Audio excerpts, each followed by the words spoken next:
All right, so on to the next part of the project. We are doing, if you haven't guessed, a fork swap. Shop dogs are helping me out here, so if you hear some heavy breathing in the background, just know it's those two goofballs. This, for those of you that are newer to mountain biking or whatever, probably don't know what this is. This is a toe strap. Before there were clipless pedals, there used to be pedals that came with clips. They had toe clips and toe straps. This wrapped around your foot. The toe clip held your toe. There you go, toe clips and straps. These are awesome though when you do a fork swap, because all I have to do is run it around your frame like this. They tighten up nice and easy. And they hold your fork in place. And you might think, well, what's the point? Because as soon as the stem is loose and the top cap is loose, you will drop that fork right on the ground, most likely, if you don't have something holding it in. The mount for the camera is actually attached to my work stand, so it does seem to be flexing around a little bit. It's new. So stem is now loose. Pull the top cap out. Exciting stuff, I know. Right. So, second good thing to have, piece of Velcro, double-sided Velcro. What you do is you take this, wrap it around your brake lever. Hopefully this is on screen. And you put it around your frame. Now, your brake lever and stuff can scratch your frame. So if you are really particular or you're not really careful, you could end up with some scratches from doing this. So just be careful, make sure the brake bolts are not touching your frame. All right, and here we go. We're going to pull the fork out. Now see how this held it in there all nice and tight? You want to have a table nearby if possible to set all your stuff on. Pull the toe strap off. In this case, the fork did not fall on the ground. A lot of these have a little wedge-shaped piece that fits inside the bearings to hold it in place, but as soon as that's out, it comes right out. Now, one of the things I said about this bike that is awesome is the fact it has a tapered head tube. This is not a tapered fork, it is a straight steer fork. There's these little adapters they make that usually they come right off. This adapts a straight steer fork to a tapered headset. These actually work really well. Some people don't like them because they've had problems with them. Turns out there's 3 different sizes of these. Usually has to do with the bearing size and also the angle of the bearing contact. If you get the wrong one, it will float around on the bearing and will make the fork feel loose. So you have to have the right one. I have actually 3 spares, 2 of the most popular size and 1 of the strange size I've run across. But this one came right out of this bike. The headset felt fine with this fork. So I'm going to use this one again with a new fork that's going in. And that fork would be this. It's an Identity extra large rigid fork. And you can see because these are slotted, I pushed it right over the crown without much effort at all. So, you want to have a fork in one hand. You want to have this stuff handy. That's that little wedge-shaped thing and the top of the headset that keeps it sealed. I usually would grease these bearings. You don't have to grease sealed bearings. If you take your bike apart in your car, like if you pull your fork and your barbs off on a BMX bike so it fits in the back of your hatchback, you don't want that grease. And I know people have done it for years with no problems. So you can grease these, makes it easier, especially if you're installing a new headset. Everything on this bike is brand new, so it's still super clean. So I'm not gonna worry about it. Fork's already been cut to length, not perfectly square because I had a crappy jig. Toe strap again. Run under the crown, push that fork through,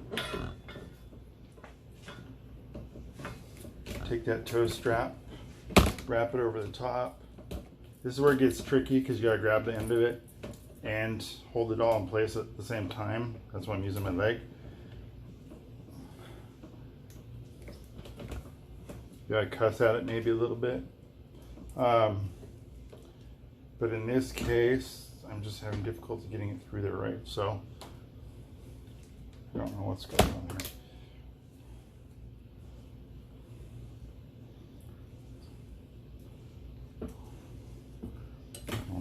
Let's run it through there.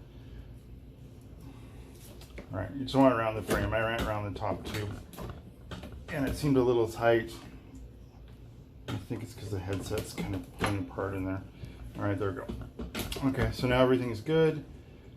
Make sure that bearing's seated, fork's in place, sort of, but you can see it's holding it. All right,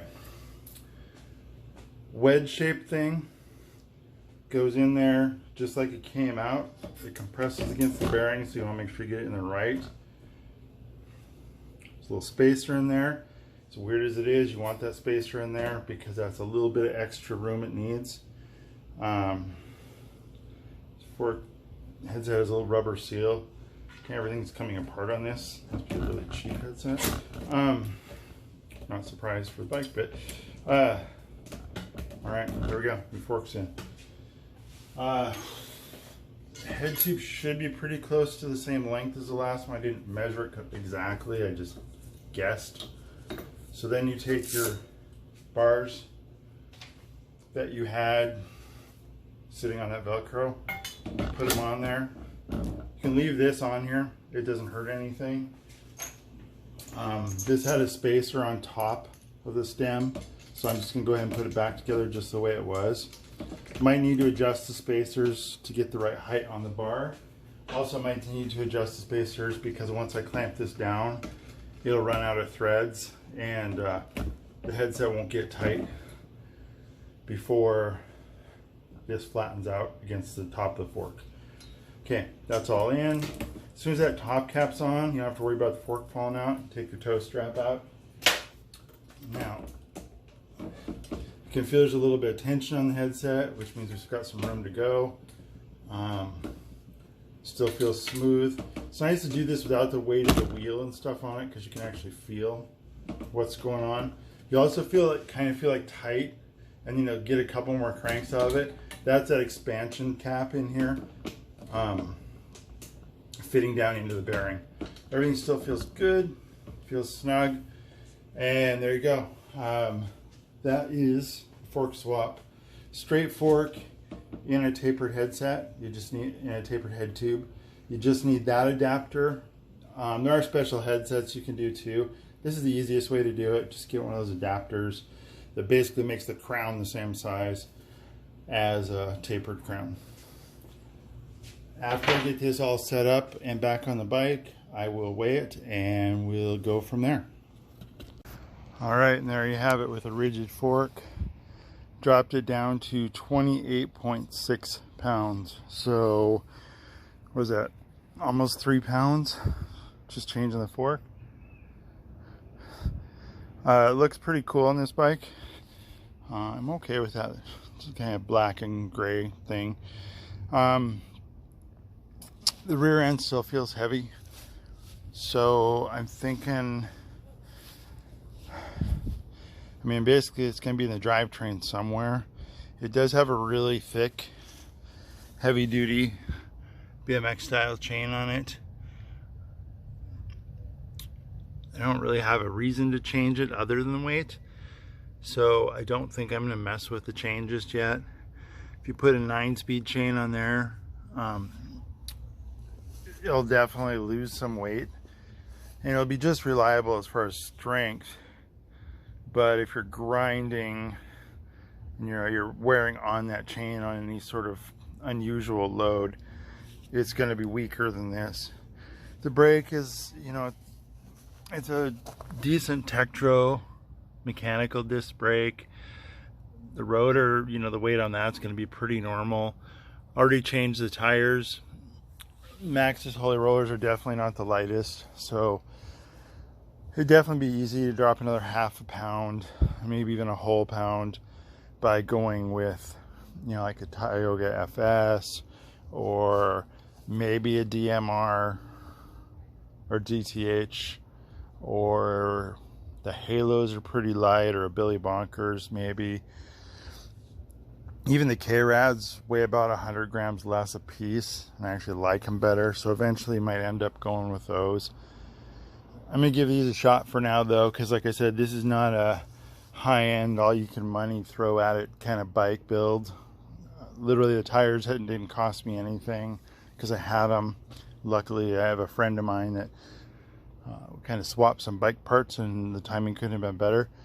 The fork I bought for another bike that it absolutely ruined the handling because of the rake on it. So it was $150 from Universal Cycles for, it's an Identity XL with the standard dropouts. I'll put a link in the comments.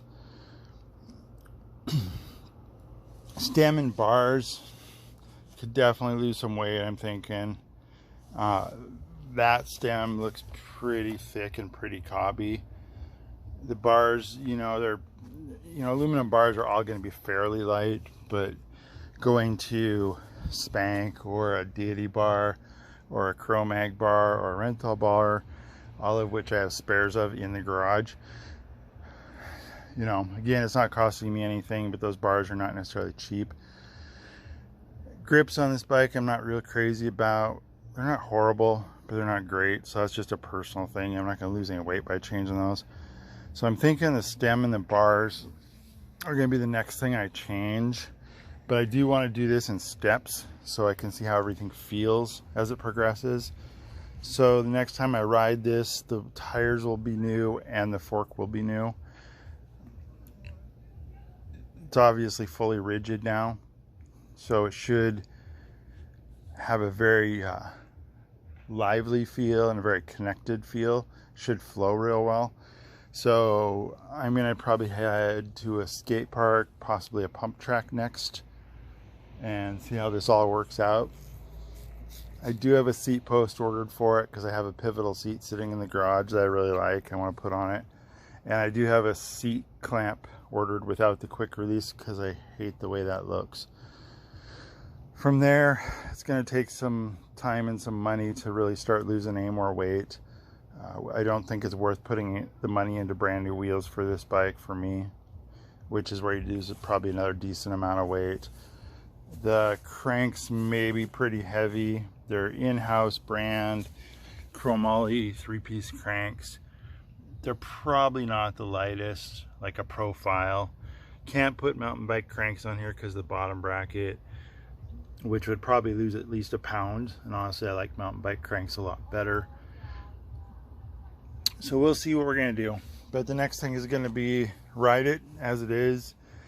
And then I will be swapping the bars and stem for something else I have in the garage, just to see how it feels more than see what kind of weight we can lose. Not a huge fan of the bend in these bars. The sweep and stuff just has kind of a strange feel. But I will give it a shot as is. So there you go. Next video will be a riding it video in this current condition setup, whatever you want to call it, that it's at right now.